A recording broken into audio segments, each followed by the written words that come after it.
வங்கி சேமிப்பு கணக்கில் குறைந்தபட்சம் 5000 ரூபாய் இருப்பு வைக்கவில்லை என்றால் அபராதம் விதிக்க எஸ்பிஐ முடிவு செய்துள்ளது.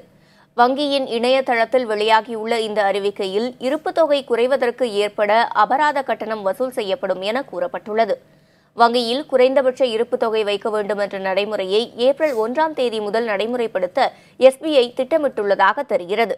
அதன்படி பெருநகரங்களில் சேமிப்பு கணக்கில் 5000 ரூபாய், நகர்ப்புறங்களில் 3000 ரூபாய் என குறைந்தபட்சமாக இருப்பு தொகைக்கு வரம்பு நிர்ணயம் செய்யப்பட்டுள்ளதாக கூறப்படுகிறது. புறநகர பகுதிகளில் 2000 ரூபாய், கிராமப்புறங்களில் 1000 ரூபாய் என குறைந்தபட்ச சேமிப்பிற்கு வரைமுறை செய்ய உள்ளதாக தெரிகிறது. இருப்பு தொகை குறைவாக இருப்பதற்கேற்றவாறு அபராத பிடித்தம் செய்ய திட்டமிட்டுள்ளதாக கூறப்படுகிறது. உதாரணமாக, பெருநகரங்களில் நிர்ணயிக்கப்பட்டதை விட 75% இருப்பு தொகை குறைவாக இருந்தால் 100 ரூபாயுடன் சேவை வரியும் பிடித்தம் செய்ய திட்டமிட்டுள்ளது. நகர்ப்புறங்களில் 50%க்கும் குறைவாக இருந்தால் 40 ரூபாய் அபராதத்துடன் சேவை வரி பிடித்தம் செய்யவும் முடிவு செய்துள்ளது.